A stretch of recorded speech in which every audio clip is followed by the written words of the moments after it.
হোসেন, আমার বাড়ি চট্টগ্রাম। বন্ধুরা, আমি আমার জীবনের গল্পটা শুরু করার শুরুতেই আপনাদেরকে আমার পরিবারের সম্বন্ধে জানিয়ে রাখি। আমার পরিবারে আমি আছি, আমার বাবা আছে, মা আছে, রয়েছে আমার দাদা দাদি সহ আমার ছোট একটা বোন। আমরা টোটাল 1 ভাই 1 বোন। আমাদের পরিবারটা চট্টগ্রাম শহরের কাছাকাছি কোনো এক গ্রামের এক নিম্ন মধ্যবিত্ত পরিবার। আমার বাবা পেশায় একজন মুয়াজ্জিন। আমি খুব ছোটবেলা থেকে দেখে আসছি আমার বাবার মধুর কণ্ঠের সুরের ওই আজানে সকালে গ্রামের মানুষের ঘুম ভাঙত। আমার আব্বার আজানের ওই ডাকে গ্রামের মানুষ 5 বার মসজিদে নামাজ পড়তে যেত। আমাদের গ্রামের সবগুলো মানুষ আমার আব্বাকে অনেক সম্মান করে। আমার আব্বা আমারও জন্মের আগে এই মসজিদে মুয়াজ্জিনে চাকরি করে। কত ইমাম এলো, কত ইমাম গেল, কিন্তু আমার বাবার মুয়াজ্জিনই এখনো রয়ে গেল। শুরু থেকে শেষ পর্যন্ত আব্বা আমাদের মসজিদের একজন মুয়াজ্জিন। সবাই আমার আব্বাকে অনেক শ্রদ্ধা করে, সম্মান করে, ভালোবাসে এবং মুয়াজ্জিনের ছেলে হিসেবেও এলাকাতে আমি সবার স্নেহভাজন ব্যক্তি। ছোটবেলা থেকে আমার বাবার অনেক স্বপ্ন ছিল তিনি আমাকে মাদ্রাসায় পড়াশোনা করাবে এবং মাদ্রাসায় পড়াশোনা করিয়ে আমার বাবা মাকে অনেক বড় একজন আলেম বানাবে। আমি দ্বীনের কথা বলবো, আমি ইসলামের কথা বলবো, আমার মুখে ইসলামের বাণী শুনে অমুসলিমরা আমার কাছে আসবে ইসলাম ধর্ম গ্রহণ করার জন্য। এমন স্বপ্নই আমার বাবার ছিল। সেই স্বপ্নের নিরিখে আমার বাবা তখন আমাকে একটা মাদ্রাসায় ভর্তি করায়। কিন্তু বাবার স্বপ্ন যদি অনেক থেকে থাকে ইসলামমুখী, কিন্তু আমার স্বপ্ন ছিল পুরো ভিন্ন, আলাদা। আমি সম্পূর্ণ দুষ্ট প্রকৃতির একটা ছেলে হয়ে যাই। ইমামের ছেলে, মুয়াজ্জিনের ছেলে হিসাবে এলাকার সবাই আমাকে অনেক কিছু করার সুযোগ দিত। আমি কোনো অপরাধ করলেও কেউ আমাকে ওভাবে শাস্তি দিত না এবং আমি একটু অন্যরকম হয়ে যাই। বেপরোয়া জীবনযাপন করতে শুরু করি। প্রতিটা দিনে আমি প্ল্যানিং করি আজকে কার বাসার, আজকে কার বাড়ির গাছের ফল খাওয়া যায় এবং রাতের বেলায় প্ল্যানিং করি কার বাড়ির খোয়ারের মুরগি চুরি করা যায়। এবং এরকমভাবে আমার জীবনটা সম্পূর্ণভাবে নষ্ট হয়ে যায়। এবং এরকম করতে করতে 1 দিন, 2 দিন, 3 দিন, 4 দিন করে সময়গুলো কাটতে কাটতে একটা পর্যায়ে আমি সম্পূর্ণ বেপরোয়া হয়ে পড়ি। এবং বেপরোয়া বলতে, আমি যখন মাদ্রাসায় ক্লাস 8-এ পড়ি তখন আমি অনেকটা বড়। আমাকে দেখতে শুনতে অনেকটা বড় দেখাচ্ছে এবং ক্লাস 8-এ পড়া অবস্থায় আমি একদিন মুরগি চুরি করতে যাই। ওই দিন ছিল শবে বরাতের রাতে। তো যে রাতে আমার বাবা মসজিদে গ্রামের সবগুলো মানুষকে নিয়ে ইসলামের আলোচনা করছে, নামাজ পড়ছে, আপনার বরাতে নামাজ পড়তেছে, ওই সময়টাতে আমি তখন মুরগি চুরি করতে গিয়ে একটা জায়গার মধ্যে ধরা খাই।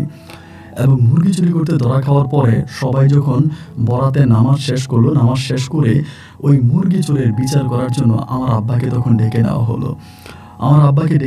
এবং গ্রামের 10 জন আমার আব্বাকে বলল, ইসমাইল তো আপনারই সন্তান, তাহলে আপনার ছেলের বিচার আপনিই করেন, আমরা করব না। ছেলে যেহেতু আপনার, তাহলে বিচারটা আপনিই করেন। আপনার ছেলের বিচার কি হওয়া দরকার, কি হওয়া উচিত। আমার আব্বা তখন মাথাটা নিচের দিকে দিয়ে থাকে। আমি বুঝতে পারতেছি লজ্জায় আমার বাবার মাথা হেড হয়ে গেছে। আব্বু আর আমার দিকে তাকাতে পারছে না। একটা পর্যায়ে আব্বু বলল, বিচার আপনারা কি করবেন সেটা আমি জানি না, তবে আমার বিচার হচ্ছে আমার এই ছেলে আর কোনোদিনও আমার এলাকায় আসতে পারবে না। এই ছেলে কোনোদিনও আর আমার গ্রামে ঢুকতে পারবে না। আমার ছেলে আর কখনোই আমার গ্রামে ঢুকতে পারবে না। এই বলে আমার আব্বা কান্না করতে করতে ওই দিন দুপুরে, মানে মধ্যরাতে ওখান থেকে উঠে চলে আসে। এরপরে গ্রামে কেউ আমাকে মারে টারে, অনেক কিছুই করে। একটা পর্যায়ে আমাকে তখন বাড়িতে পাঠিয়ে দেওয়া হলো। রাতের বেলায় বাড়িতে আসছে পর আমার আব্বা আমার মাকে বলল, আমি সকালে সূর্য উঠে যেন না দেখি ইসমাইল আমার বাড়িতে আছে। যদি সকালে সূর্য উদয় হওয়ার পর আমি ইসমাইলকে আমার বাড়িতে দেখতে পাই, তাহলে একটা অঘটন ঘটে যাবে। আমার মাও তখন প্রায় অনেকটা ভয় পেয়ে যায় আমার বাবার কথায়। এরপরে আমার মা ফজরের আজান দেওয়ার আগে আমাকে আমার নানু বাড়িতে নিয়ে যায়। আমাদের গ্রামের মধ্যখানে একটা গ্রাম আছে, এরপর হচ্ছে আমার নানুর গ্রাম। অনেকটা দূর হেঁটে যখন ফজরের আজান দেয় তখন আমি নানু বাড়িতে গিয়ে পৌঁছাই। ওই মুহূর্তে আমার মা আমার নানা নানিকে ডাক দেয়, তারা ঘুম থেকে উঠে এবং আমার মা বলে, আপনারা আপাতত ইসমাইলকে রাখেন, আমি পরে কথা বলবো। পরে নানি আমাকে খুবভাবে ধরে জিজ্ঞেস করে, ইসমাইল কি অঘটন ঘটাইছিস, তুই কি করছিস, যার জন্য এই ফজরের সময় তোর মা তোকে এই বাড়িতে দিয়ে গেল। পরে আমি নানুর কাছে সত্যতা স্বীকার করি। আমার নানি ওই দিন আমাকে অনেক বুঝায়, তুই কাজটা ভালো করিস নাই এবং এটা চরমভাবে অন্যায় করছিস। তোর আব্বা ওই গ্রামের একজন মুয়াজ্জিন এবং দীর্ঘ বছর ধরে তিনি ওই গ্রামের মুয়াজ্জিনে চাকরি করেন। গ্রামের সব মানুষ তোর বাবাকে এতটা ভালোবাসে, কিন্তু সেই বাবার মান সম্মান মুহূর্তের মধ্যে তুই ধূলিসাৎ করে দিলি। তোর কি একটা বারও তোর বাবার কথা মনে হয়নি? সেদিন নানুর কথাগুলো সত্যি আমাকে অনেকটা কষ্ট দিয়েছিল এবং চিন্তা করছিলাম ওই সময় থেকে আমি ভালো হয়ে যাব, কিন্তু এরপরে ভালো হওয়ার আর কোনো সুযোগ রইল না। আমার আব্বা আমাদের গ্রামে আর আমাকে অ্যালাও করলো না, আমাদের গ্রামে আর আমাকে ঢুকতে দিল না। আমার আগে আমার নানু বাড়িতেই রেখে দিল। আমি তখন আমার নানু বাড়িতেই থেকে গেলাম। একদিন নয়, 2 দিন নয়, 3 দিন নয়, প্রায় 2 বৎসর। 2 বৎসর আমার নানু বাড়িতে, এবং 2 বৎসরে 4টা ঈদ যায়। ওই 4টা ঈদেও আমার বাবা আমার চেহারা একটাবার দেখেনি। আমার মাকে ডিরেক্টলি বলে দিছে, এই ছেলে যদি বাড়িতে আসে তাহলে আমি অঘটন করে ফেলবো, একটা অন্যরকম কিছু করে ফেলবো। এই ভয়ে তখন হলো কি, আমার মাও তখন আর আমাকে ভয়ে বাড়িতে নিচ্ছে না। এমন করতে করতে আমি আমাদের নানু বাড়িতে, নানু বাড়ির পাশাপাশি একটা দিঘি আছে, অনেক বড় একটা দিঘি আছে। বিকেলবেলা মাঝে মাঝে ওই দিঘির পাড়ে গিয়ে বসে থাকতাম। মনটা অনেক খারাপ ছিল, ভালো লাগতো না, মানে অনেক মন খারাপ ছিল। এই জন্য দিঘির পাড়ে গিয়ে বেশিরভাগ সময় বসে থাকতাম।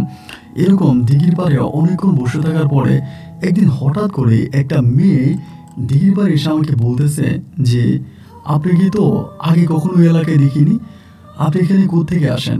মানে আমাকে এরকমভাবে বলে, কিন্তু আমি আমার নানু বাড়িতে আজকে 2 বৎসরেরও বেশি সময় ধরে, এবং বেশিরভাগ সময় আমি ওই দিঘির পাড়ে বিকেলে বসে থাকি।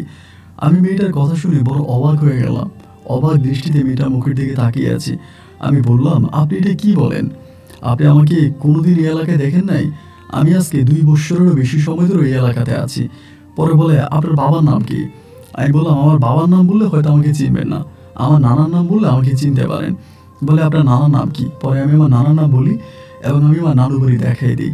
মেয়েটা তখন বলে, ও আচ্ছা, দুষ্টুমি করছি, কিছু মনে করেন না, আসলে আমি এই এলাকায় থাকি না, আমার গ্রাম হচ্ছে ওইটা, ওইটা আমার বাড়ি। আপনি থাকেন আপনার নানু বাড়িতে, আর আমিও থাকি আমার নানু বাড়িতে। মেয়েটার কথা শুনে আমার একটু হাসি আসলো যে আমি আমার নানু বাড়িতে থাকি, এই মেয়েও তার নানু বাড়িতে থাকে। আমি তখন বললাম, তো ভালো আছেন আপনি? বলে, ভালো আছি। অনেক দিন ধরে খেয়াল করতেছি আমরা ওইখানে ডুলনি চড়ি, মানে দোলনা চড়ি ওখানে। তো দোলনার মধ্যে বসে অনেক দিন দেখি যে এই দিঘির পাড়ে একটা কেউ বসে আছে, এবং প্রায় 1 ঘন্টা 2 ঘন্টা করে দিঘির পাড়ে বসে থাকে। আনমনা মনে এই কে আমার মনে অনেক কৌতূহল জাগলো, এবং যার জন্য আপনাকে ওখানে দেখতে আসলাম। আপনি রাগ করেন নাই তো? আমি বললাম, না, রাগ করি নাই।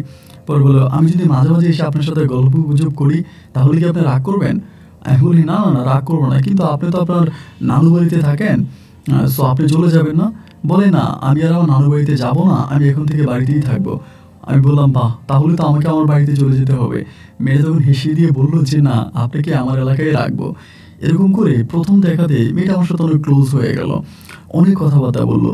এরপরে দেখা যায় যেদিনই আমি ওই পুকুরে ঘাটে গিয়ে বসতাম, মেয়েটা ওই দিনই আসতো, মানে আমাকে দেখলে পরে বাড়ি থেকে আসতো, এসে আমার সাথে বসে বসে ওখানে অনেক গল্প করতো, কথাবার্তা বলতো। এইটা আসলে খুব নির্জন একটা জায়গা, ওই জায়গার মধ্যে সচরাচর মানুষরা খুব বেশি একটা আসে না। নিরিবিল নিচ্ছন্ন দিঘির পাড়ের ওই হিমেল বাতাসের মধ্যে আমি তখন বসে বসে ওই মেয়েটার সাথে অনেক গল্প গুজব করতাম। মেয়েটার নাম হচ্ছে কলি, ও ওই গ্রামেরই মেয়ে, এবং গ্রামের মেয়ে হলেও না, এই মেয়ের বাবা অনেক প্রতাপশালী, মেয়ের বাবার অনেক টাকা পয়সা আছে, অনেক নাম করা একজন মানুষ।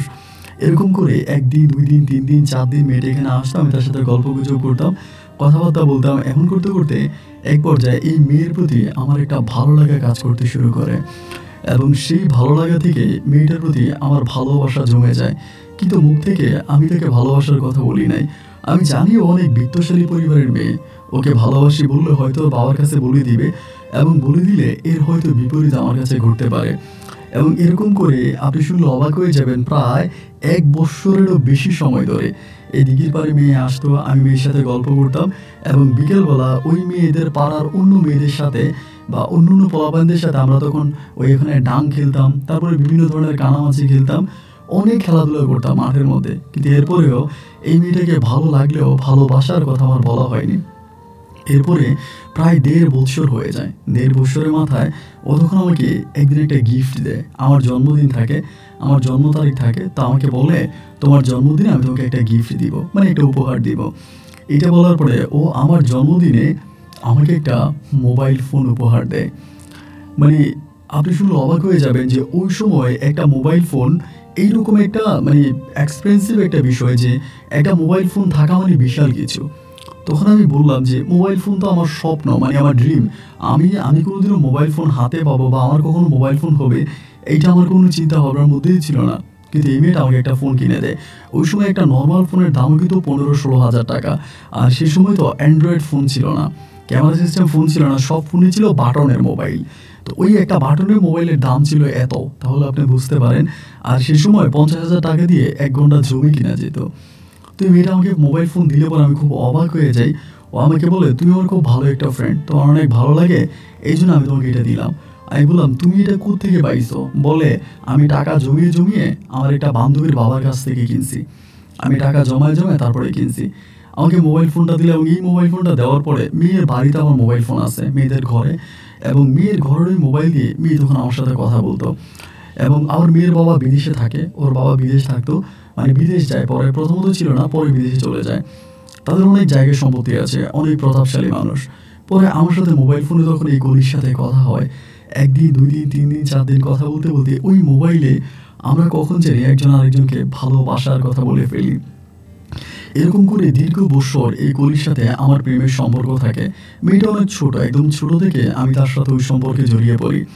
একটা পর্যায়ে কলি যখন জানতে পারে যে আমি প্রায় 4 বছর ধরে আমার বাবাকে দেখি না, এবং 4 বছর আমি আমার বাবার সাথে কথা বলি না, এবং বাবার সাথে আমার দেখা হয় না, কলি তখন খুব কষ্ট পায়। ও আমাকে বলে, বাবা যতই পাষাণ হোক, বাবা হয়তো রাগ করে আছে, কিন্তু তোমার উচিত তোমার বাবার ওই রাগটাকে ভাঙানো। তোমার উচিত তোমার বাবার কাছে গিয়ে তোমার বাবাকে জড়িয়ে ধরে তাকে কপালে চুমু দিয়ে তার কাছে কান্না করে বলা যে, বাবা আমি ভুল করে ফেলেছি।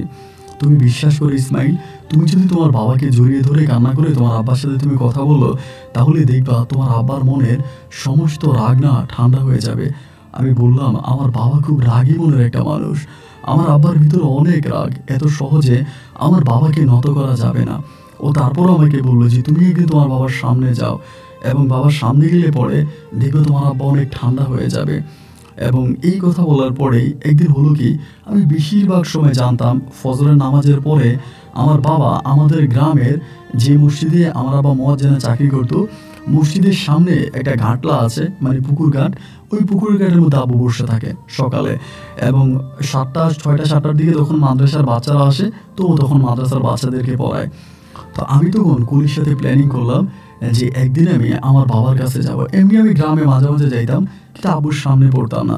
গ্রামের সবার সাথে কথাবার্তা বলি, এবং আমাকে নিয়ে যে গ্রামের সবার একটা রাগ ক্ষোভ অভিমান ছিল, এটা প্রায় অনেকটাই কেটে গেছে। সবাই অনেক সফট হয়ে গেছে আমার সাথে, ভালো করে আমার সাথে কথা বলে। তো দেখা গেল এরকম করে আমি তখন বললাম কি, ওই জায়গার মধ্যে, মানে ওই খানটার মধ্যে আমি তখন ভাবলাম যে আমি একদিন আমার বাবার সাথে ওই কলির কথা মতো দেখা করতে যাব। ঠিকই একদিন শুক্রবার ছিল, এবং শুক্রবারে আবার ওই মাদ্রাসার বন্ধ, মানে বাচ্চাদেরকে বাবা পড়ায় না। শুক্রবারে আমি তখন ফজরা আজান দিতে পরে মসজিদের সামনে গেছি, এবং যাওয়ার পরে ভাবতেছি মসজিদে গিয়ে ফজরের নামাজটা পড়বো, কিন্তু ভয়ে আমি আর মসজিদের মধ্যে ঢুকি নাই। মসজিদের ডান পাশে একটা বিলের মতো জায়গা আছে, এক কথায় বলতে গেলে এটা একটা কবরস্থান। আমি ওই কবরস্থানের মধ্যে বসে আছি, আমার বাবা কখন মসজিদ থেকে বের হয়, এবং বের হওয়ার পরে ওই পুকুর ঘাটে গিয়ে বসে। বাবা যখন পুকুর ঘাটে গিয়ে বসবে, আমি তখন বাবার কাছে যাব, এরকম একটা পরিকল্পনাই তখন করতেছিলাম। এইভাবে তখন সময়টা কাটতেছে, এবং একটা পর্যায়ে দেখা গেল আমার আব্বার নামাজ শেষ হলো, এবং সমস্ত মুসল্লিরা দোয়া কেরাত পড়তে পড়তে নিজ বাড়ির দিকে যাচ্ছে। পূবের আকাশটা একটু একটু করে আলোকিত হচ্ছে। ওই সময়টাতে আমার বাবা তখন মসজিদের সামনে যে পুকুর আছে, পুকুরের ঘাটলায় গিয়ে বসলো, এবং পুকুরের ঘাটলায় গিয়ে বসার পরে আমি তখন আস্তে আস্তে করে পিছন থেকে বাবার কাছে যাচ্ছিলাম, এবং বাবার কাছে গিয়ে একটা পর্যায়ে আমি আমার বাবাকে পিছন থেকে জড়িয়ে ধরি। এবং বাবাকে যখন পিছন থেকে জড়িয়ে ধরি, আমার আব্বা তখন এইভাবে ফিরে আমার মুখের দিকে তাকালো। বিশ্বাস করেন, বাবা আমার মুখের দিকে তাকিয়ে বাবা চোখের পানি ফেলে দিল। বাবা একরকম কান্না করে দিল। আমি ভেবেছিলাম বাবা আমাকে দেখলে রাগ করবে। আজকে 4 বছর পরে আমার বাপ ছেলের দেখা হলো। এর আগেও যদি বাবাকে আমি গোপনে গোপনে দেখেছিলাম, ঘরে আসলে এখানে সেখানে থেকে গোপনে গোপনে দেখতাম, কিন্তু কখনো বাবার সামনে যাইতাম না। আজকে 4 বছর পরে বাবাকে জড়িয়ে ধরে পিছন থেকে যখন বাবা বলে ডাক দিলাম, আমার বাবা আমার দিকে তাকিয়ে চোখের পানি ফেলে দিল, আমাকে বুকে জড়িয়ে ধরে ছোট বাচ্চার মতো হাউমাউ করে কান্না করতে শুরু করলো। আমি বাবারে বললাম, ও বাবা, আমি অন্যায় করে ফেলেছি, আমি তো তোমারই সন্তান, তুমি যদি আমায় ক্ষমা না করো তো আমি কার কাছে যাব বলো? আজকে 4 বছর তুমি আমাকে ইসমাইল বলে ডাক দাও না। আজকে 4 বছর তুমি আমার সাথে কথা বলো না। ও বাবা, বাবা গো, আমি তো তোমারই সন্তান। আমি তো সেই আদম সন্তান যে আদম আলাইহিস সালাম ভুল করেছিল। বাবা, তুমি আমাকে মাফ করে দাও। আমি তোমার পায়ে ধরলাম। আমার বাবা আমাকে বুকে জড়িয়ে ধরে আমার কপালে চুমু দিল।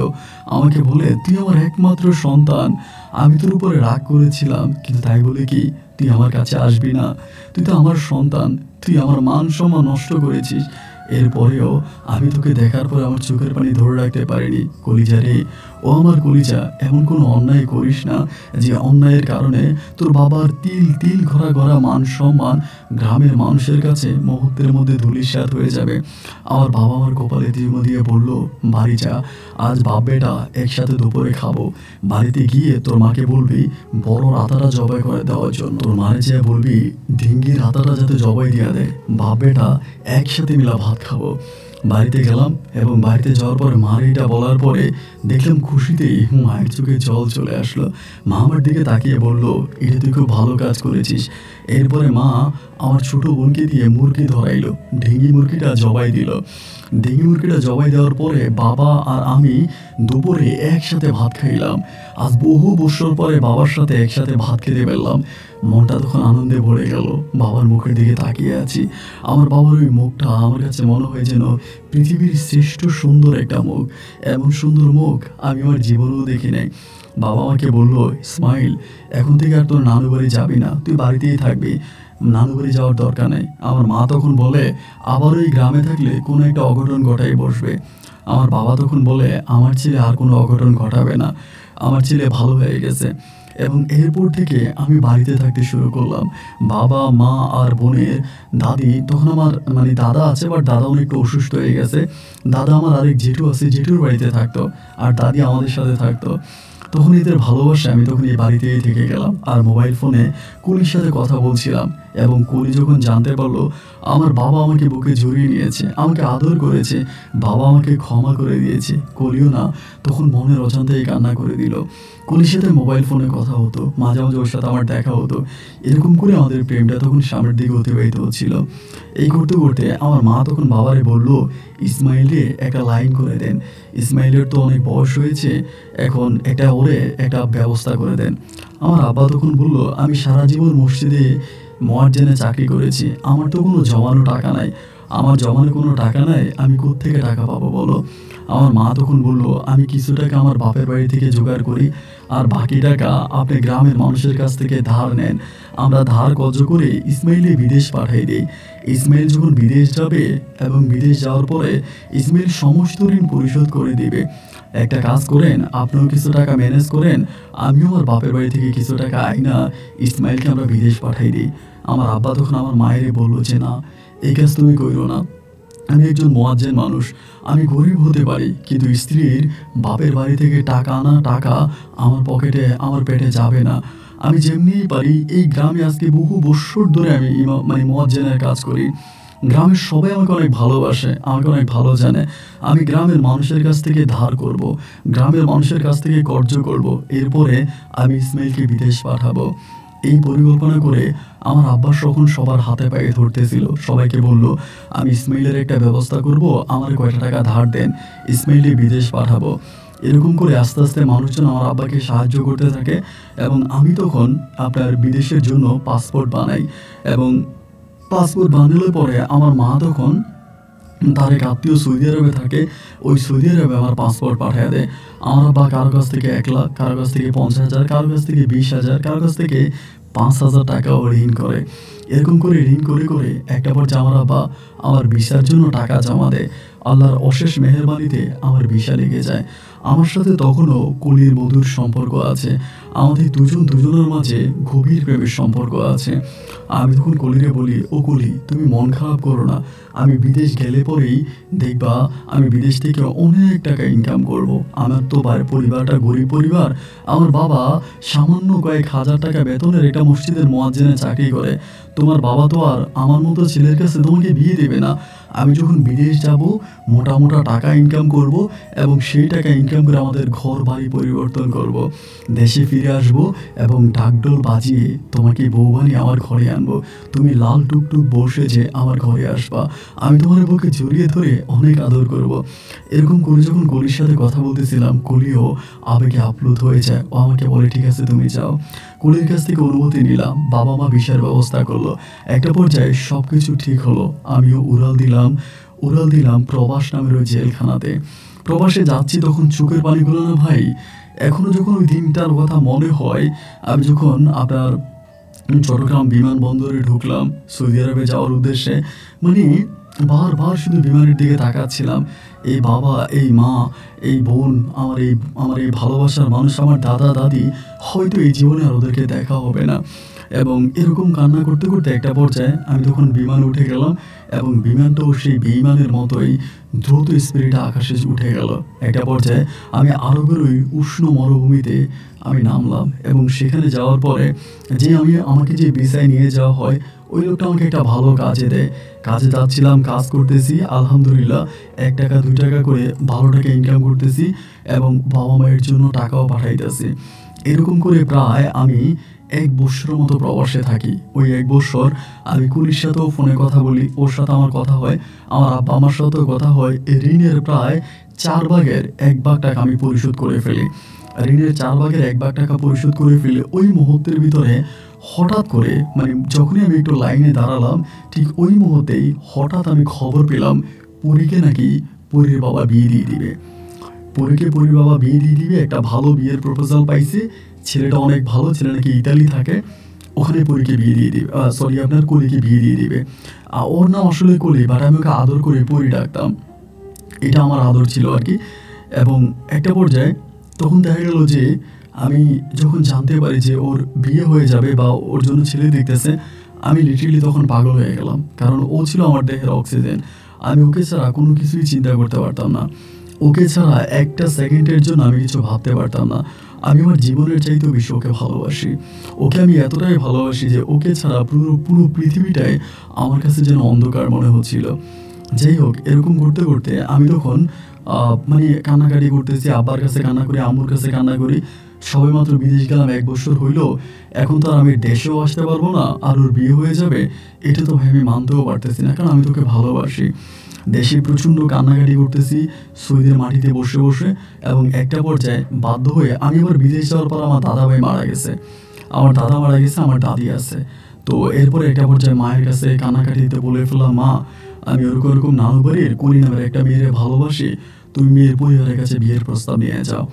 মাকে বলার পরে মা বলে, তুই বিদেশে গেলে মাত্র 1 বছর হলো, এখন এটা কিভাবে সম্ভব, তোর আব্বার সঙ্গে রাগ করবে। আমি বললাম, যে যাই বলুক তুমি বিয়ের প্রস্তাব নিয়ে যাও, এবং তোমাকে আমি অনুরোধ করে বলি, কারণ আমি মেয়েটাকে অনেক ভালোবাসি, তুমি বিয়ের প্রস্তাব নিয়ে যাও।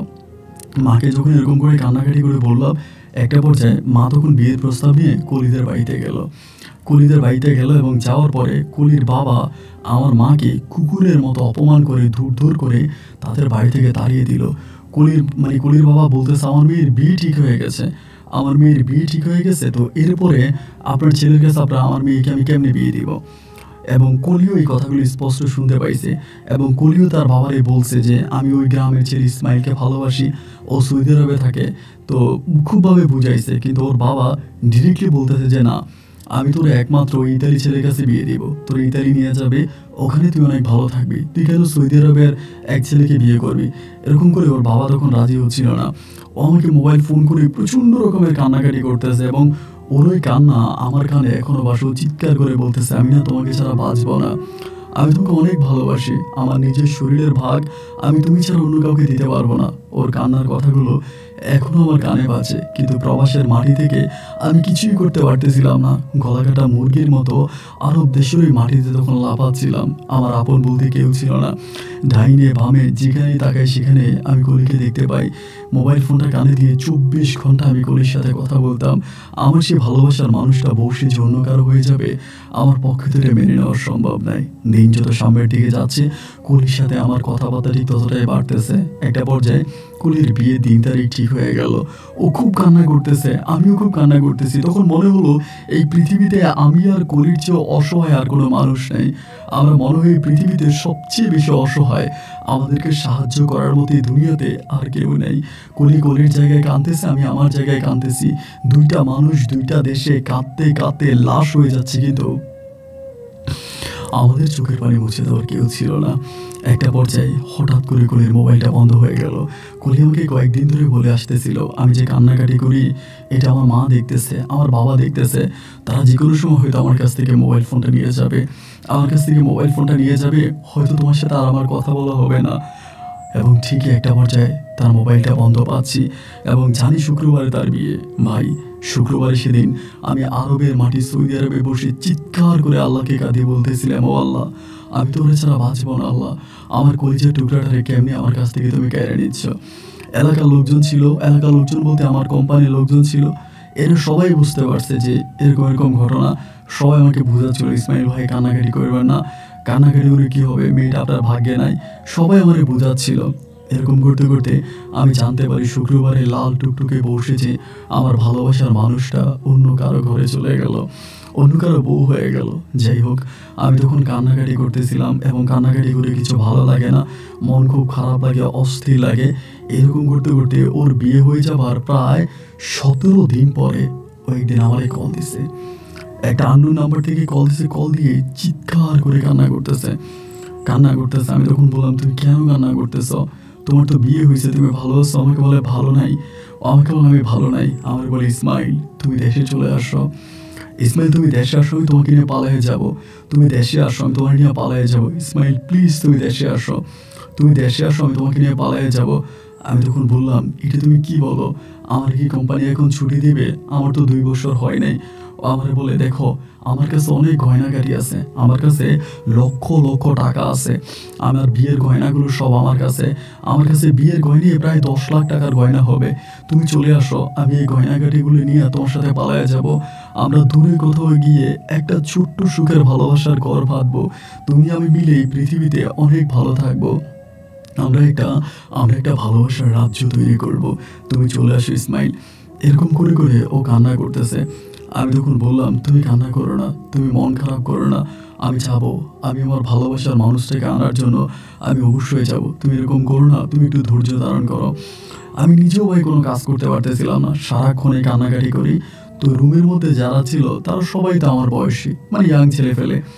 তো সবাইকে তখন বলি যে এই ঘটনা। সবাই বলে, ইসমাইল ভাই, ভালোবাসার মানুষকে পাওয়া ভাগ্যের বিষয়। এই দুনিয়াতে প্রায় অনেকেই ভালোবাসতে পারে, কিন্তু ভালোবাসার মানুষকে নিয়ে সুখে শান্তিতে কয়জন বা সংসার বাঁধতে পারে? আপনি অনেক লাকি, আপনি অনেক ভাগ্যবান, আপনার ভালোবাসার মানুষটা আপনাকে ভালোবাসে। আপনি একটা কাজ করেন, আপনি দেশে চলে যান। সবাই বুঝাচ্ছে। আমি তখন বললাম, ভাই দেশে যে চলে যাব, এরকম ঋণ করে আসছে, এখনও তো ঋণের টাকা পরিশোধ করতে পারি নাই। আমার সবাই বলতেছে, ঋণের টাকা পরিশোধ করতে পারেন নাই, এখন ঋণ পরিশোধ করতে গেলে তো ভালোবাসার মানুষরা হারাবেন। আর আরেক কথা, আপনার ভালোবাসার মানুষ তো বললেই তার কাছে 10 লাখ টাকার গয়না আছে, তার কাছ থেকে গয়নাগাটিগুলো দিয়ে আপনি ঋণ পরিশোধ করে দিবেন।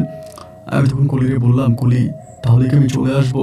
আমি যদি চলে আসি, আমাকে একবারে চলে আসতে হবে, কোম্পানি ছুটি দেবে না, হয়তো আমি ক্যান্সেলে চলে আসতে পারি। কলি আমাকে বলে, প্লিজ তুমি ক্যান্সেলে চলে আসো, না হলে আমি আত্মহত্যা করব, আমি মারা যাব, আমি নিজের জীবন নিজে দিয়ে দিব, তুমি চলে আসো। আমি বললাম, ঠিক আছে, তাহলে তুমি মন খারাপ করো না, আমি চলে আসবো। কিন্তু এই কথা আমি আমার বাপ মায়েরে বললাম না। বাপ মায়েরে কোনো কিছু না জানাইয়া সিদ্ধান্ত নিলাম যে আমি বাংলাদেশে চলে যাব। আব্বা আমারে কোনো কিছু না বলে তখন কোম্পানির কাছে অ্যাপ্লিকেশন করলাম যে আমি চলে যাব, আমি থাকবো না। এবং কোম্পানিকে অ্যাপ্লিকেশন করার পরে কোম্পানি আমার অ্যাপ্লিকেশন অ্যাকসেপ্ট করলো এবং আমাকে টিকিট কেটে দিল, আমাকে ভিসায় খরচ মেরে দিল, মানে ক্যান্সেল করে দিল। ভিসা ক্যান্সেল করে দিয়ে আমাকে তখন বাংলাদেশে প্রেরণ করা হলো। আমি বাংলাদেশে আসছি, চট্টগ্রাম এয়ারপোর্টে নামছি এবং নামার পরে তখনও আব্বা আম্মারে কিছু বলি না। আব্বা আম্মার সাথে ইমোতে কল দিচ্ছি এবং তারা আমার সাথে ইমোতে কথা বলে এবং বাড়িতে আসছি, বাড়িতে মানে আপনার এয়ারপোর্টে আসছি, এয়ারপোর্ট থেকে নামার পরে মানে বুঝতে পারতেছিলাম না কি করব এবং বুঝতে পারতেছিলাম না আব্বা আমারে বলবো কি বলবো না। এরপরে রাত 10টার দিকে তখন আমি ডিরেক্টলি বাড়িতে গিয়ে উঠি। আমি কিন্তু দিনের প্রায় আপনার 12টার দিকে নামছি এয়ারপোর্টে, নাইমে সারাদিন ঘুরে টুরে রাত 10টার দিকে বাড়িতে যাই। এবং বাড়িতে গেলে পরে আমার আব্বা আম্মা তো আমাকে দেখে মানে অবাক হয়ে যায়। তখনও কলির সাথে আমার কথা হচ্ছে। কলি আমাকে বলে, আমি ২-১ দিনের মধ্যে, তুমি তো আজকে আসছো, আজকে তুমি বাড়িতে যাও, আমি কালকে দিনের মধ্যে বেরিয়ে যাব বা কালকে রাতে চলে যাব। মানে আজকে তো তুমি আসছো, আজকে রাতে বাড়িতে যাও এবং কালকে রাতে আমি তোমার সাথে পালায়ে যাব। এই কথা বলার পরেই আমি তখন ওর কথাবার্তা শুনলাম, শুনে রাত ১০টার দিকে বাড়িতে গেছি। বাড়িতে যাওয়ার পরে আব্বা আম্মা সবাই আমার উপর খুব রাগ, আমি কেন না বলে চলে আসলাম এবং হঠাৎ করে চলে আসছে। আমি বলছি আমি ১৫ দিনের ছুটিতে আসছি, আবার চলে যাব। আব্বা মা যাতে মন খারাপ না করে। এবং সকালবেলায় আমি বাড়িতে আসছি জেনে আমার গ্রামের সব মানুষ তখন আমাকে দেখতে আসে। একইভাবে আমার নানু বাড়িতে দীর্ঘদিন ধরে ছিলাম। নানু বাড়ির অনেক ছেলেপেলেদের সাথে আমার ভালো সম্পর্ক আছে এবং তারাও যখন খবর পায় আমি বিদেশ থেকে আসছি, তারাও তখন আমাকে দেখার জন্য সবাই তখন আমাদের বাড়িতে আসে।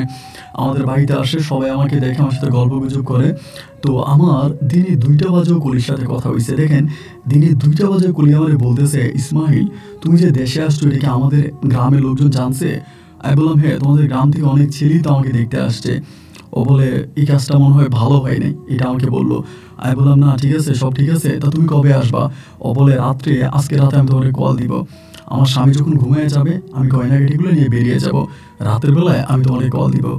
আমিও তখন ওই প্রস্তুতি নিয়ে আছি যে রাতের বেলায় ও কল দিবে। মোবাইল ফোনটা হাতে নিয়ে বসে আছি এবং রাতের বেলায় ও আর আমার কল দিচ্ছে না, কল দিচ্ছে না, দিচ্ছে না, দিচ্ছে না। ও আমাকে আবার কল দিতে মানা করছে।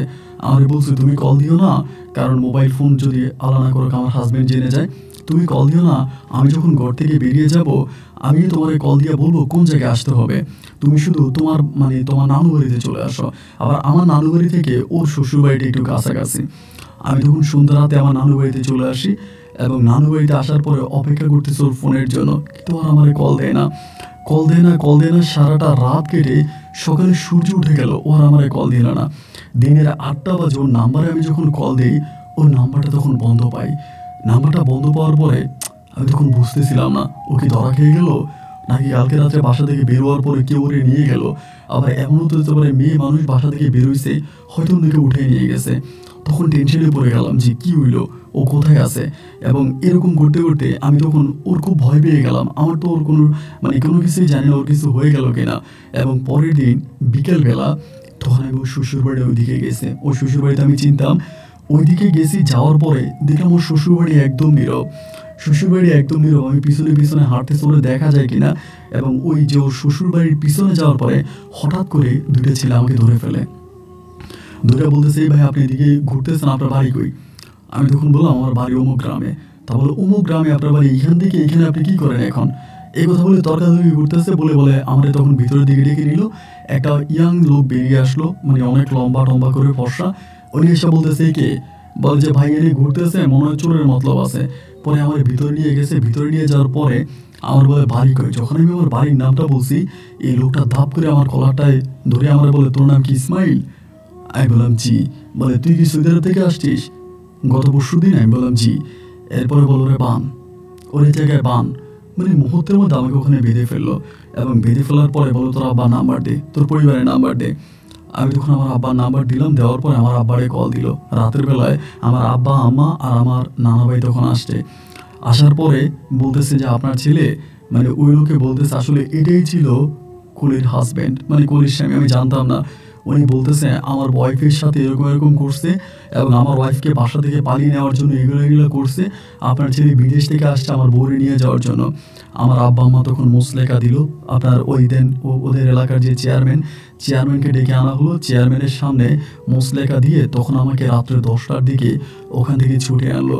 এসে আমার আব্বা আমার পা ধরে চিৎকার করে কেঁদে বলতেছে, ইসমাইল তুই এটা কী করলি? তুই এটা কী করলি?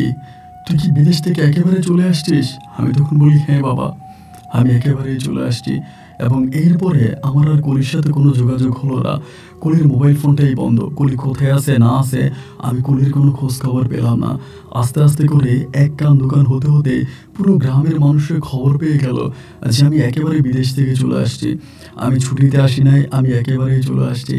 এটা যখন পুরো গ্রামের মানুষের কানে পৌঁছে গেল, সবাই তখন পাগলের মতো হয়ে গেল। আরে ইসমাইল একেবারে চলে আসছে, তাহলে ইসমাইলের ঋণ কে দিবে? এবার সবাই আমার আব্বার কাছে টাকা চাইতে শুরু করলো। টাকা দেন, আপনার ছেলে একেবারে চলে আসছে, এখন আমাদের টাকা কে দিবে? আমাদের টাকা দেন, আপনার ছেলে একেবারে চলে আসছে, আমাদের টাকা দেন। সবাই তখন আমার আব্বাকে ধরলো টাকার জন্য। আমার আব্বা বলতেছে, বাইরে টাকা দিব, আপনারা অপেক্ষা করেন। কিন্তু মানুষ কথা শোনে না। মসজিদের মধ্যে গিয়ে আমার বাবাকে অপমান করে, অপদস্থ করে। আমার ছোটো বোনটার বিয়ের ঘর আসে, সেই দিক থেকে বিয়ের ঘর আসে, কিন্তু মানুষ বা আমাদের গ্রামে লোক ঢুকতে দেয় না।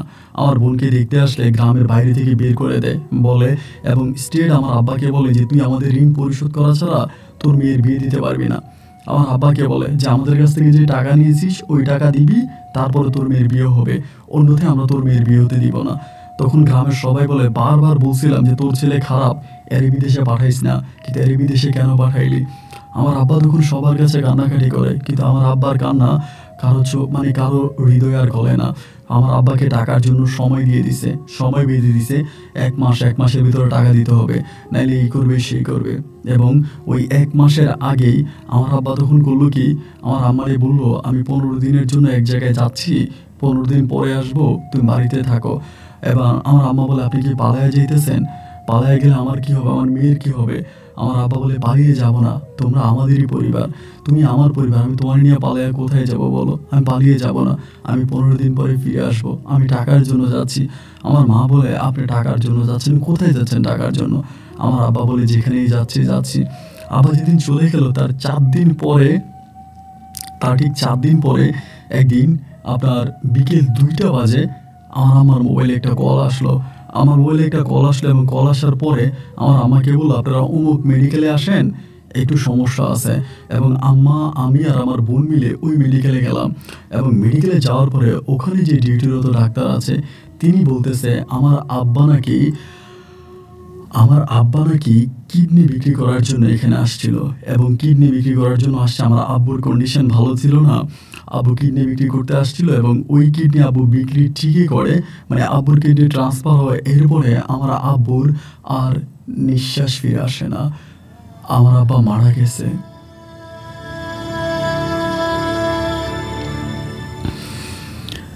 ওই লোকটা তখন বলল, উনি কিডনি বিক্রি করতে আসছে, অনেক দিন ধরে আমাদের কাছে আসতেছে, এবং আপনাদের এলাকার একটা মেম্বারের নাম বললো যে ওনার রেফারেন্সে আমরা তখন ওনার কিডনি নেই, ওনার কিডনি নিতে আমরা সক্ষম হই, এবং সেখানে উনি বলেছে উনি যদি মারাও যায় যাতে এই নাম্বারে কল করে আপনাদেরকে টাকাটা দিয়ে দেয়। 4 লক্ষ টাকায় আমার আব্বা তার কিডনি বিক্রি করে।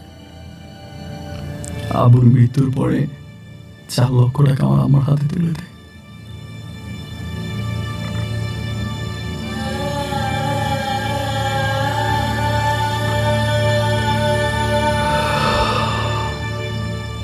আমার মা তখন এই 4 লাখ টাকা নিয়ে বাড়িতে ফিরে আসে, সাথে আমার বাবার লাশ। গ্রামের মানুষ বাবার লাশ দাফন করতে দিবে না। যে গ্রামে আমার বাবা একজন ইমাম মুয়াজ্জিন ছিল, দীর্ঘ প্রায় 30 বছরের মতো এই গ্রামে মুয়াজ্জিনে চাকরি করে, সেই গ্রামের মানুষ আমার বাবার লাশ কবরে নামাইতে দিবে না। বাবার লাশ কবরে নামাইতে দিবে না, গ্রামের মানুষের ঋণ পরিশোধ করতে হবে, এরপরে বাবার লাশ কবরে নামবে। বাবার ওই লাশকে সামনে রেখে তখন আমার মা সবার ঋণ পরিশোধ করে। সবার ঋণ পরিশোধ করার পরে তখন আমার আব্বার লাশ কবরে নামানো হলো। বাবার কবরটাকে ধরে চিৎকার করে বলতেছিলাম, বাবা, সেদিন তুমি আমাকে কেন ক্ষমা করেছিলে? তুমি যদি সেদিন আমাকে ক্ষমা না করতা তাহলে তুমি এতটা খারাপ হতাম না। তুমি সেদিন কেন আমাকে ক্ষমা করেছিলে? ও বাবা, কেন ক্ষমা করেছিলে বলো? সেদিন কেন আমাকে ক্ষমা করেছিলে?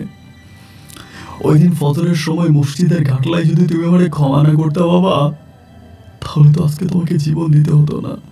বাবা, তুমি ফিরে আসো, তুমি একবার ফিরে এসে দেখো কত বদলে গেছে তোমার ছেলে ইসমাইল, আর কখনো এরকম করবে না।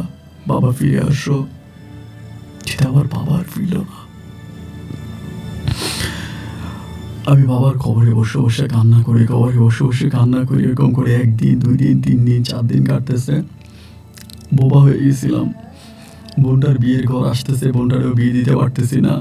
একটা পর্যায়ে গ্রামের মানুষের সহযোগিতায় গ্রামের মানুষ 1 টাকা 2 টাকা করে টাকা দেয়, এবং তখন আমার বোনটার বিয়ে হয়।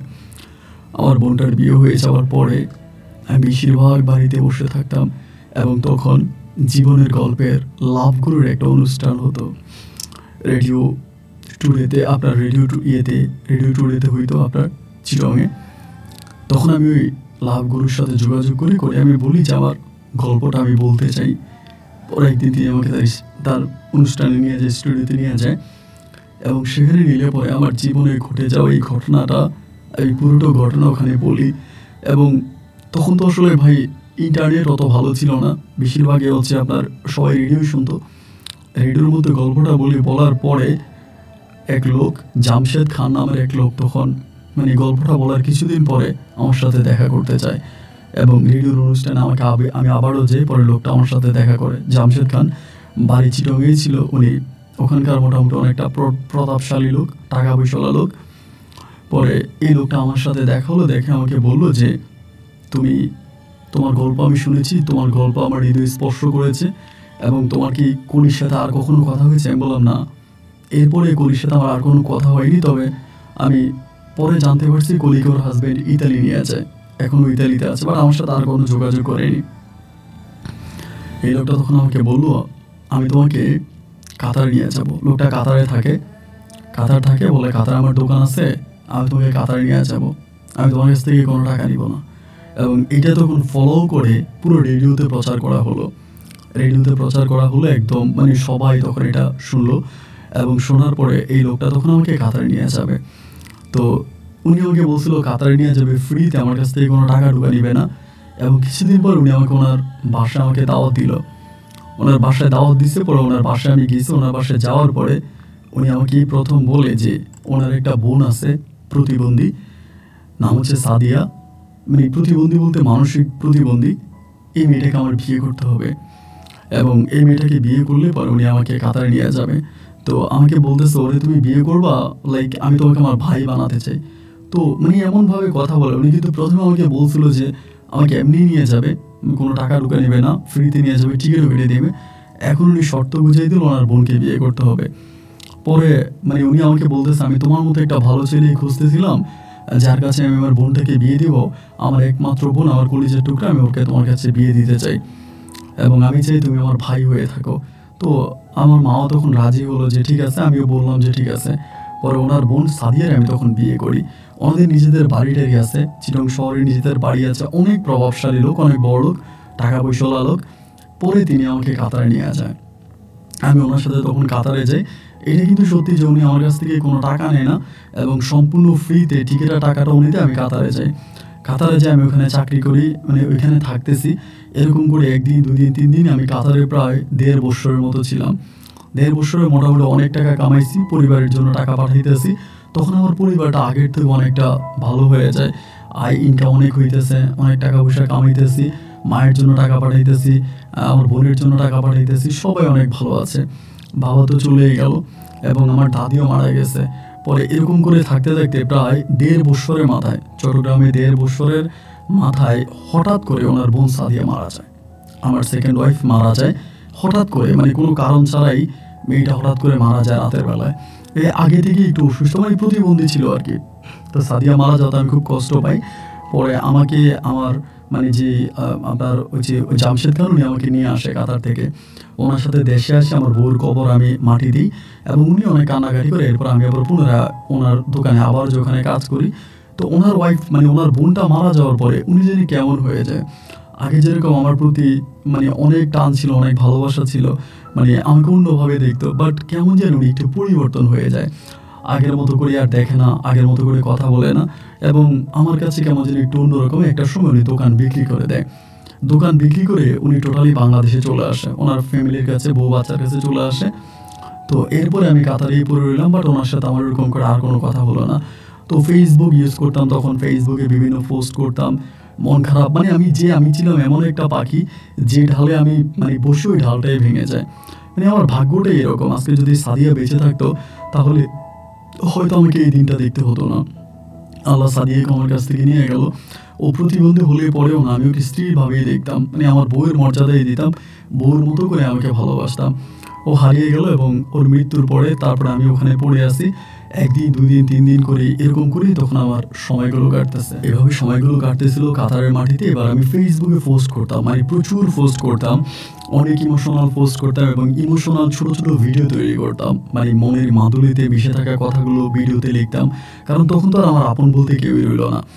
তো আমার মা আছে, বোন আছে, তারাই আমার আপন, এছাড়া তো আর কেউ নেই। এমন করে হৃদয়ের কথাগুলো যখন আমি লিখতে শুরু করি, অনেকে আমার এই পোস্টগুলো দেখতো, আমার সাথে কথা বলতো। এই করতে করতে একদিন অরিন খান নামের একটা আইডি থেকে আমাকে ইনবক্সে নক করে।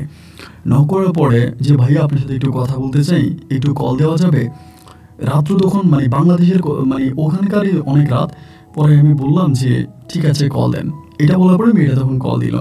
কল দেওয়ার পর আমরা বলতেছে ভাইয়া কিছু না মনে করলে একটা কথা জিজ্ঞেস করবো। আমি বললাম জি করেন। বলে ভাইয়া মানে আপনার কি হয়েছে, আপনি এরকম সবসময় কেন এরকম সেট পোস্ট করেন, কারণটা কি? পরে আমি বললাম আপনি কি, আপনার পরিচয় দেন। বলে আমার নাম অরিন খান, আমি ঢাকায় থাকি। পরে আমি বললাম যে ও আচ্ছা ঠিক আছে, আমার নাম হচ্ছে ইসমাইল, আমি চিটংয়ে থাকি, মানে আমি চিটংয়ের ছেলে বাট কাতারে আছি। পরে আমাকে বলে ভাই আমি আপনাকে চিনি, আমি আপনার অনেক বড় ফ্রেন্ড, আপনার ওই ছোটো ছোটো ভিডিওগুলো আমি দেখি, আমার ভালো লাগে। পরে এরকম করে মেয়েটা আমার সাথে মাঝে মাঝে কথা বলে, 1 দিন 2 দিন কথা বলতেছে, বাট আমি ভিতরের কথা তাকে বলি না। আমার সাথে যে অ্যাক্সিডেন্ট বা যে ঘটনা এগুলো কিন্তু তাকে বলি না। এরকম করতে করতে মেয়েটা ভাই অনেক সুন্দর ছিল, শুধু সুন্দর না মানে এত সুন্দর ছিল যা বলার মতো না, যে কেউ এই মেয়েটাকে দেখলে পাগল হয়ে যাবে, পাগল করে একটা চেহারা। এরকম করে কথা বলতে বলতে এই মেয়েটার সাথে দীর্ঘদিন কথা বলি এবং দুজনের মাঝে মোটামুটি একটা ভালো লাগার সম্পর্ক তৈরি হয়। একটা ভালো লাগার সম্পর্ক তৈরি হয়ে মেয়েটাও মোটামুটি আমাকে অনেকটা ভালোবাসে বা মানে কথাবার্তাতে অনেকটা আকর্ষণীয় হয়ে পড়ে, আমিও ঠিক ততটাই। এই করতে করতে মানে আমাদের দুজনের মাঝে একটা ভালো সম্পর্ক দিয়ে মেয়েটা হঠাৎ করে বলতেছে যে আমার ফ্যামিলি তো ইউএসএ থাকে, মানে আমেরিকায় থাকে, সো আমি আমেরিকায় চলে যাব। মেয়েটা আমাকে বলতেছে আমি তো আমেরিকায় চলে যাব, এখন আমার তো লিটারেলি হচ্ছে তোমার সাথে আর কথা হবে, বাট আমি ইউএসএ চলে যাব, এটা আমাকে বলে। তো মেসেঞ্জারে কথা হতো এবং ওই ইউএসএ চলে যাবে, তখন কিন্তু আমাদের দুজনের মাঝে মোটামুটি একটা ভালো লাগার সম্পর্ক শুরু হয়েছে। বাট আমি আমার মানে প্রথম যেই স্টেপগুলো এগুলো কিছুই তার কাছে বলি নাই। আমি বলছি আমার এরকম করে পোস্ট করতে ভালো লাগে, ইমোশনাল পোস্ট আমার ভালো লাগে, এই জন্য করি, বাট আমার ওরকম না, মানে আমি ওভাবেই বিষয়গুলো স্কিপ করে গেলাম। তার কাছে আমি বলছি আমার বাবা মারা গেছে, মা আছে, বোন আছে, মানে আমার লাইফে যে একটা বিয়ে হয়েছে, একটা রিলেশন হয়েছে, ওই কাহিনী টাহিনিগুলো বলি নাই। পরে মেয়েটার সাথে ভালো লাগার সম্পর্ক হলো, একটা সময় মেয়েটা তখন আপনার ইউএসএ চলে গেল, তার ফ্যামিলির কাছে চলে গেল এবং ওইখানে গিয়ে সে তখন ওখানে একটা জবে জয়েন করলো। করার পরে ও আমারে বলতেছে যে আমি তোমাকে আমার কাছে নিয়ে আসবো, তুমি তোমার ডকুমেন্টগুলো পাঠাও, আমি তোমাকে আমেরিকাতে নিয়ে আসবো, আমি তোমাকে বিয়ে করবো, মানে আমাদের তখন রিলেশনে চলে গেছে আর কি। পরে আমি চিন্তা করলাম যে ঠিক আছে ফাইন, পরে আমি ডকুমেন্ট পাঠাবো। এখন আমি আমার ডকুমেন্ট সব কিছু পাঠাবো, ওখানে এনওসি বলতে একটা অপশন আছে, নো অবজেকশন লেটার যেটাকে বলে।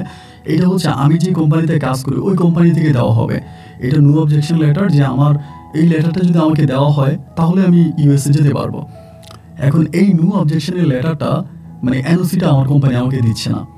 যতভাবেই এনওসির জন্য চেষ্টা করি, কোম্পানি বলে যে না, কোম্পানি কোনো লোককে এনওসি দেয় না, মানে এনওসি দেওয়ার সিস্টেম নাই কোম্পানি থেকে, মানে ওই দোকান থেকে আর কি এনওসি দেবে না। পরে অনেক চেষ্টা করে আমি তখন আর এনওসি পেলাম না। ওই সময় আর জামশেদ খানের সাথে আমার কথা হয় না, মানে আমার ওই সম্বন্ধীর সাথে সাদিয়ার ইয়ের সাথে আমার আর কথা হয় না। সাদিয়ার বাবা নাই, মা আছে, মার সাথে আমার আর কথা হয় না, মানে ও মারা যাওয়ার পর ওদের সাথে পুরো সম্পর্ক ক্লোজ। এরপরে যেটা হইলো, ও আমারে বলে একটা কাজ করো, তোমাকে যদি কোম্পানি এনওসি না দেয় তুমি তো আর আসতে পারবো না, তুমি দেশে চলে যাও, তুমি দেশে যাও, ক্যান্সেলে চলে যাও, দেশে ক্যান্সেলে গেলে আমি তোমাকে নিয়ে আসবো। তো আমি বললাম যে ওকে ফাইন ঠিক আছে, তাহলে আমি দেশে ক্যান্সেলে চলে যাই। পরে কী করলাম, আমি দেশে এলে এই ওর কথা মতো আমি তখন কাতার থেকে ক্যান্সেলে দেশে চলে গেলাম। এবং দেশে যাওয়ার পর আমার আম্মা তখন আমাকে বিয়ে করাবে, খুব পাগলামি করতেছে। আমি তো আম্মারে বলি না যে আমার ইউএসএর এক মেয়ের সাথে সম্পর্ক আছে, আমি এখন বিয়ে করবো না, মানে আম্মাকে আমি এটা বলি না, বাট আমি ঘুরে দিতেছি একটা পর্যায়ে আম্মারে বলতে বাধ্য হয়েছি। পরে আম্মা আমার বলে এটা ভালো না, আমেরিকার মেয়ে ভালো না, খারাপ, কেমন মেয়ে বিয়ে করবি, মেয়ে যদি এটা হয়ে, মানে মার মতো করে, গ্রামের মানুষ তো, উনি আমাকে অনেক কিছুই বললো। যাই হোক একটা পর্যায়ে আমি মাকেও পরিপূর্ণভাবে ম্যানেজ করে ফেললাম, সব কিছু ঠিকঠাক মতোই চলতেছিল। এই ওর সাথে কথা হচ্ছে, ওই তখন আমার ও একটা জব করতো। পরে আমার ডকুমেন্টগুলো দিল, দেওয়ার পরে আমার বললো যে দেখো তুমি তো সবই পাঠাইছো, এখন মেনলি বিষয় হচ্ছে আমি তোমাকে মানে এখানে আনতে হলে একে আমার হাজব্যান্ড হিসেবে আনতে পারবো, আমি তোমাকে আমার হাজব্যান্ড ব্যতীত তোমাকে এখানে আনতে পারবো না। সো আমি তোমাকে আনতে হলে তোমার কাছে যেতে হবে, তোমাকে বিয়ে করতে হবে, এবং বিয়ের ছবি টবি সব কিছু দিলে আমি তোমাকে হাজব্যান্ড হিসেবে নিয়ে আসবো। তো আমি বললাম যে হ্যাঁ নিলে তো এভাবেই নিতে হবে। তো তখন রিলেশনে পড়ে যাই, প্রায় প্রায় 1 বছরের কাছাকাছি ওর সাথে রিলেশনে থাকি দেশে আসার পরে। 1 বছর পর তখন আমেরিকা থেকে দেশে আসে এবং দেশে আসার পরে একটা ছোটখাটো করে আমাদের একটা বিয়ের অনুষ্ঠান করে একটা রেস্টুরেন্টে, মানে ও বউ সাজে, আমিও বর সাজি, পরে আমাদের একটা বিয়ে হয়। বাট ওরকম করে কাবিন হয় না, লাইক বিয়ে হয়, জাস্ট বিয়ে হয়, মানে ছবি টবি উঠায়। তো একটা কাবিনের পেপারও মানে ফেক রেডি করে আমাকে দেয়, বলে যে এই কাবিনের পেপারটা দিয়ে তুমি মানে এম্বাসি ফেস করবা, আর মানে আমাদের ছবিগুলো দেখাবা। কাবিনের পেপার আসলে ফেক না, ফেক্ট হচ্ছে মানে তোমার ছবি, ওই ডকুমেন্টগুলো এম্বাসিতে দেখে। এইটা বলেও আমার সাথে একবারে দেখা হয় এবং ও আবার আমেরিকাতে ব্যাক করে চলে যায়। তো ও আমাকে আসার সময় বলতেছিল আমি যেখানে জব করি, আমি যদি চলে যাই, দেশে যাই, ছুটিতে যাই, মানে আমাকে কিন্তু আবার জবটা চলে যাবে, আমাকে কিন্তু ছুটি দিচ্ছে না। তো এরপর আমি রিস্ক নিয়ে যাব। তারপরে সে রিস্ক নিয়ে দেশে আসে এবং দেশ থেকে ব্যাক করে যাওয়ার পরে ও আমাকে বলতেছে আমার জবটা চলে গেছে। আমি যেখানে জব করতাম আমার ওই জবটা চলে গেছে এবং শুধু দেশে যাওয়ার কারণে। পরে আমি তখন বলতেছে তুমি অ্যাম্বাসি ডেট নাও, অ্যাম্বাসি ডেটের জন্য অ্যাপ্লাই করো। তো এখন তো আমি অ্যাম্বাসি ডেট নিতে পারি না। একটা পর্যায়ে আমাকে বললো একটা কাজ করো, তুমি অ্যাম্বাসি ডেট নিতে হলে একটা লোকের সাথে কথাবার্তা বলো। ও আমাকে একটা নাম্বার দেয় ঢাকাতে, আমি ওই লোকটার সাথে কথা বলি। বলার পরে ওই লোকটা আমাকে বলে ভাই অ্যাম্বাসি ডেট নিতে হলে 3 লাখ টাকা লাগবে। পরে আমি বললাম আরে 3 লাখ টাকা কোথায় পাবো? বলে হ্যাঁ 3 লাখ টাকা লাগবে অ্যাম্বাসি ডেট নিতে হলে। তো পরে এত টাকা ও আমারে বলে, অরিন আমারে বলে হ্যাঁ লাগবে, মানে ইমিডিয়েটলি যদি অ্যাম্বাসি ডেট নিতে হয় তাহলে এত টাকা লাগবে, তুমি দাও, মানে ইমার্জেন্সি। পরে অরিনের কথা মতো আমি বিদেশ থেকে যে এই অল্প করে টাকা নিয়ে আসছিলাম, কিন্তু মানে আমার কাছে বেশি টাকা ছিল না, আমি প্রচুর টাকা খরচ করতাম, প্রায় 3-4 লাখ টাকার মতো জমানো ছিল। এই টাকাটা তখন আমি দিয়ে দিই। এই টাকাটা লোকটাকে দিলে পরে এই লোকটা তখন টাকাটা নিয়ে যায়, নিয়ে গিয়ে আমাকে আজকে কালকে অ্যাম্বাসি দিচ্ছি বলে আমাকে ঘুরে দিতেছে। এবং একটা পর্যায়ে লোকটা হঠাৎ করে মোবাইল ফোন বন্ধ করে দেয় এবং এরই মাঝে আমার কাছে জমানো যে টাকা ছিল 3 লাখ টাকা ওখানে দিলাম, আর বাকি যে টাকা ছিল ওগুলো আমার কাছে শেষ। পরে আমি অরিনকে বলতেছি অরিন এই লোক তো মোবাইল বন্ধ করে দিছে। অরিন আমাকে বলে আমি তো আসলে ইসমাইল বুঝতে পারি না, লোকটা তো চিটিং, আমার সাথে চিটিং করছে। আচ্ছা ঠিক আছে আমি অন্য ব্যবস্থা করি। পরে সে কী করলো, আরেকটা লোকের অ্যাড্রেস আমাকে দিল। দেওয়ার পরে সেই লোকটাকে আমি তখন টাকা দিলাম, বললো যে 1 লাখ টাকা। আমি ঋণ ফিন করে ওই লোকটাকে 1 লাখ টাকা দিলাম, উনি আমাকে অ্যাম্বাসি রেট নিয়ে দিয়ে দিল। পরে উনি ডকুমেন্ট সব কিছু দেখে বলতেছে আপনার সাথে ওর ডকুমেন্ট যায় না, আপনি যে বিয়ে করছেন এই বিয়েটা যে ফেক করছে ওই ফেক ডকুমেন্ট আপনার ভিসা হবে না, মানে রিয়েল কাবিননামা লাগবে। ওরা কিন্তু কাবিননামা চেক করে, ওরা ফেক আর রিয়েল কিন্তু বুঝে যায়। তো অরিন আমি তখন বলছিলাম যে আমরা রিয়েল বিয়ে করি। অরিন আমাকে বলে না তুমি ওখানে চলে আসো, আমি মানে ওখানেই রিয়েল বিয়ে করবো, আমার আব্বা আম্মাকে নিয়ে আমি বিয়ে করবো, সো এখানেই বিয়েটা আমি এভাবে করবো না। আমি তখন অবাক হয়ে গেলাম যে আমি এখন কী করবো।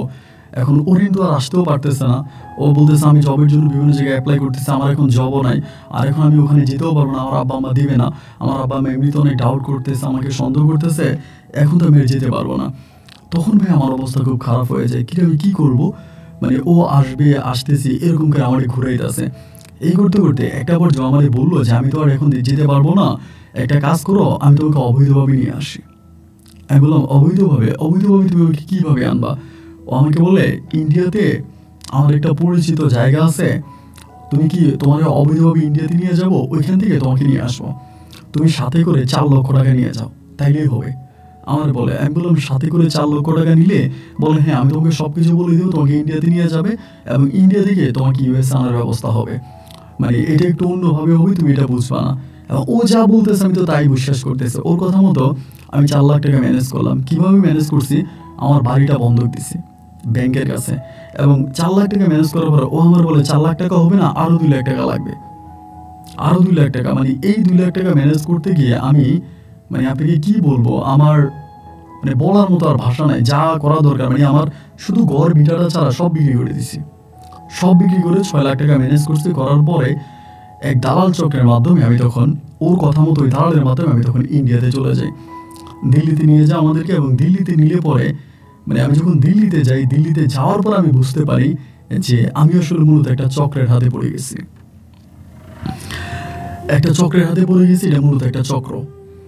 এবং আমি আসলে জানি না যে এটা যে আসলে একটা চক্র, এটা অরিন জানে কিনা, যে আমি যে একটা চক্রতে পড়ে গেছি, ওরা যে একটা চক্র, ওরা যে মানব পাচারকারী, আর যে মানব পাচারকারী এটা অরিন জানে কিনা, আমি তো জানতাম না।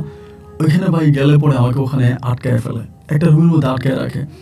পরে জীবন তো এমনিও শেষ, মানে আমার তখন মনে হলো যে আর কত ধোঁকা, আর কত প্রতারণা, একে তো ধোঁকায় ধোঁকায় ধোঁকায় ধোঁকায় পুরো জীবনটা শেষ। ওইখানে মারা শুরু করে, মানে মারতেছে বাড়ি থেকে টাকা আনার জন্য, আমারও মারে, যারা আছে ওখানে প্রায় 12 জনের মতো প্রত্যেককে মারে, কেউ বাড়ি থেকে কান্নাকাটি করে 5 লাখ নিয়ে আসে, তারপর ওটা ছাইরা দেয়, 3 লাখ নিয়ে আসে ছাইরা দেয়। আমরা লাস্ট 4 জন, আমরা কোনো টাকা আনতে পারি নাই, এবং 4 জন টাকা আনতে পারিনি। আমাদেরকে প্রায় আপনার 5 মাসের মতো ওখানে আটকায় রাখে, 5 মাস দিল্লিতে আটকায় রাখে। তো 5 মাস আটকায় রাখার পরে ওইখানকার মধ্যে 5 মাস পরে আমাদেরকে বলতেছে যে তোরা টাকা আনবি না, তো 5 মাসের মধ্যে ওই 3 জনে কিন্তু টাকা নিয়ে আসে লাস্ট পর্যন্ত, কিছু কিছু আনে ছাইরা দেয়, শুধু আমি আনি না। পরে আমাকে বলতেছে যে ওখানে যে দালাল ছিল ওই বাংলা জানে, টোটালি বাংলা বলে, আমার বলে তুই টাকা আনবি না, তুই যদি টাকা না আনিস তাহলে তোরে মেরে ফেলবো, তোরে মাইরা তোর কিডনি বিক্রি করবো, তোর চোখ বিক্রি করবো। আমি তখন হাসি দিয়ে বললাম যে ভাই এটাই করেন, আমার কিডনি বিক্রি করেন, আমার চোখটা বিক্রি করে দেন, আমারও বেঁচে থাকার কোনো ইচ্ছা নাই। পরে খুব ইমোশনাল হয়ে গেলাম। পরে লোকটা আমারে বলে আসলে তুই কি, তোর কিন্তু অপারেশন করাবো। আমি বললাম ঠিক আছে। একদিন রাত্রেবেলায় 1টার দিকে আমাকে অপারেশন থিয়েটারে নিয়ে যাওয়া হলো। অপারেশনের রুমে আমাকে নেওয়া হলো, ডাক্তারও আসছে, মাথার মধ্যে ক্যাপটে পরা, সব কিছু বাঁধা। আমার বলে তোর লাস্ট সুযোগ, ফ্যামিলিতে ফোন দিয়ে টাকা আনবি নাকি তোর সব কিছু খুলে বিক্রি করে ফেলবো। আমি তখন নিজে গিয়ে ওই অপারেশনের যেই খাটটা সেটার মধ্যে শুয়ে গেছি। শুয়ে গিয়ে বলতেছি ভাই তাড়াতাড়ি অপারেশন করান, আমারও খুব তাড়াতাড়ি উপরে চলে যেতে ইচ্ছে করতেছে, আমারও ভালো লাগতেছে না। তো ডাক্তার যে ছিল উনি তখন আমাকে উঠে বলতেছে যে তোমার কি ফ্যামিলি থেকে টাকা আনার কোনো সুযোগ নেই? আমি বললাম যে না, আমার পরিবার থেকে টাকা আনার কোনো সুযোগ নেই। আমি তখন আমার প্রতারণার কিছুটা গল্প লোকটার সাথে শেয়ার করার পর ওই লোকটা তখন দালালটাকে বলতেছে ওনাকে ছেড়ে দাও। সেদিন আমাকে ওখান থেকে শুধু ছেড়েই দিল না, আমাকে এই কলকাতায় এনে বর্ডার পর্যন্ত এনে দিছে। বর্ডার পর্যন্ত এনে দিল, এবং বর্ডার পর্যন্ত এনে দেওয়ার পরে আমি তখন বর্ডার ক্রস করে বাংলাদেশে ঢুকার পরে ফার্স্ট আমি তখন অরিনের সাথে কথা বলার চেষ্টা করি, কিন্তু দেখতে পাই অরিন আমাকে সব কিছু থেকে ব্লক করে দিয়েছে, আমাকে সমস্ত কিছু থেকে ব্লক করে দিয়েছে। তার যত আইডি ছিল, যত কিছু ছিল, সব কিছু থেকে আমাকে ব্লক। আমি আর কোনো কিছুতেই নেই, এবং সব কিছু থেকে ব্লক করে দেওয়ার পরে আমার কাছে তখন কেন জানি মনে হয় অরিন পরিকল্পনা করে আমার সাথে এগুলো করেছে। এই মুখ আমি আমার পরিবারকে আর দেখাবো না, আর মায়ের সামনে যাব না, আর বোনের সামনে যাব না। আমি মা বোন সবাইকে ছেড়ে রাজধানী ঢাকাতে তখন রিক্সা চালাইতে শুরু করি। রাজধানী ঢাকাতে আমি রিক্সা চালাই, ওইখানে বসে বসে রিক্সা চালাই, বিভিন্ন জায়গায় রিক্সা চালাই। পরিবারের কাছে আর ফিরে গেলাম না, চিটংয়ে আর গেলামই না, চিটংয়ে টোটালি গেলাম না, ঢাকাতে রিক্সা চালাচ্ছি। এরকম করে ভাই আমি জানি আপনি কি মনে করেন আমি ঠিক জানি না, বা এরকম করে রিক্সা চালাতে চালাতে প্রায় বছর খানিক আমি ওখানে রিক্সা চালাই, বছরের বেশি হবে, প্রায় 1.5 বছরের মতো রিক্সা চালাই। তো ঢাকারই একটা প্রতাপশালী জায়গা, ওইখানে আমি দুপুরবেলা আপনার আনুমানিক 1টা কি 1:30 হবে, ওইখানে আমি রিক্সাটা নিয়ে বসে আছি। ওই সময়ের ভিতরে আমি হঠাৎ করে আমার জানের টুকরা আমার বউ অরিনকে দেখলাম, একটা মার্কেট থেকে বের হইছে, ওর দিকে তাকায় আছি আমি। তখন আমি মাস্ক পরে রিক্সা চালাইতাম, কারণ কেউ যদি চিনে ফেলে, কারণ আমাদের এলাকার তো চিটংয়ের অনেকেই থাকে ঢাকায়, এই জন্য মাস্ক পরে চালাইতাম, বা মুখ দেখাইতে শরম লাগতো, রিক্সা চালাইতাম তো মাস্ক পরে আছে। ও মার্কেট থেকে বের হইছে, বলে আমারে বলে ভাই এই রিক্সা যাবা ওইখানে? আমি বলছি যাবো ম্যাডাম। আমার রিক্সাতে উঠছে, আমি তখন রিক্সা চালাইতেছি, চোখের পানিগুলো টলমল করে পড়তেছে, কারণ আমি জানি আমার সাথে চিট করছে, আমি জানি আমার সাথে বেইমানি করছে।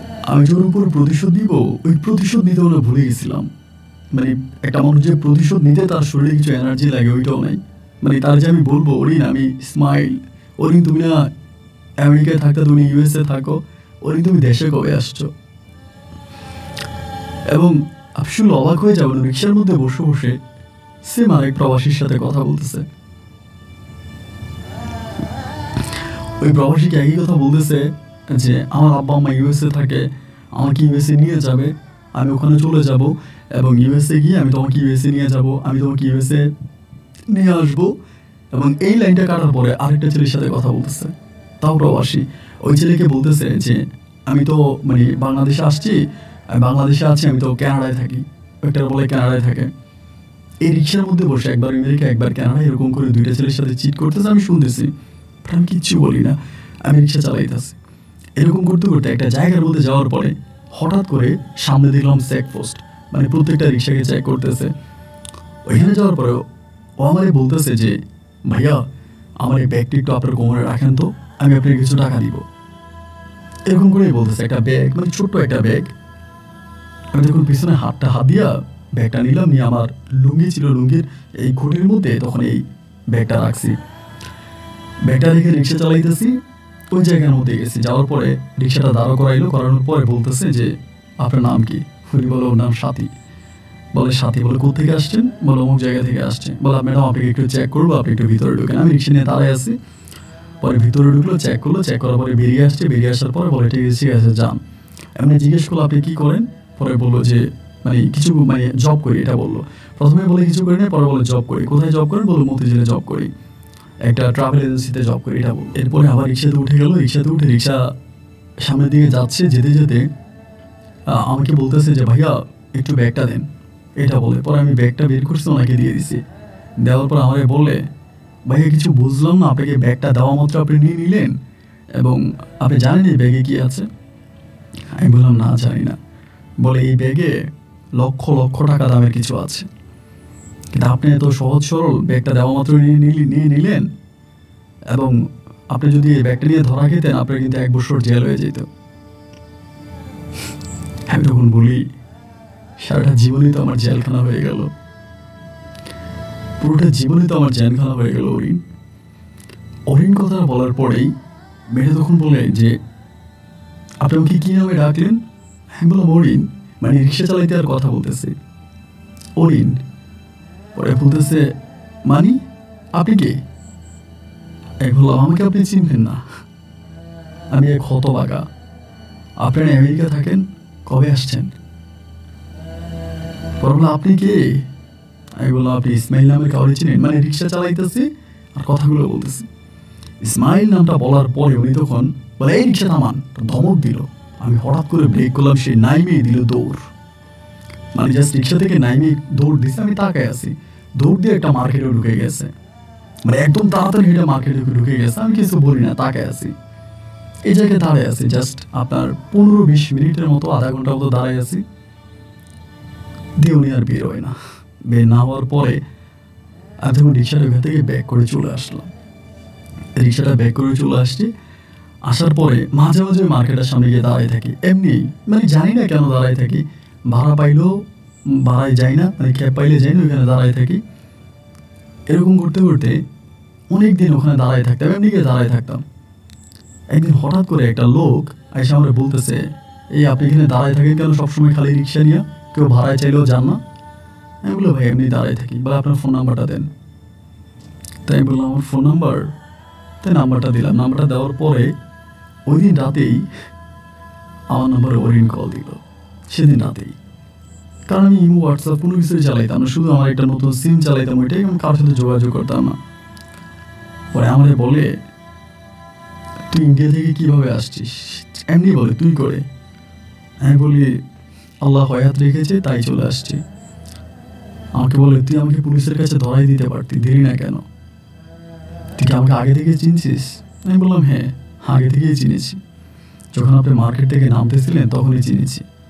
বলে তাহলে আমার দেওয়া জিনিসটা নিলি, পুলিশের চেকপোস্ট থেকে আমাকে বাঁচাই দিলি, তুই তো চাইলে আমাকে ধরাই দিতে পারতি। হ্যাঁ বললাম কাকে ধরাই দিব? আমি তো আপনাকে ভালোবাসি। কেউ কি তার ভালোবাসার মানুষের ক্ষতি চায় বলেন? আমাকে বলে তারপর আমাকে ভালোবাসিস? আমি বললাম হ্যাঁ বাসি। তখন আমাকে বলে আমি তুই সহ 9টা প্রবাসীকে বিয়ে করছি, তুই সহ 9টা প্রবাসীকে বিয়ে করছি, আমি 9টা প্রবাসীর বউ। যদি সত্যি আমি ভালো মেয়ে হতাম আমি তোরে বিয়ে করে তোর সাথে সংসার করতাম, তোর মতো ভালো ছেলে হয় না রে।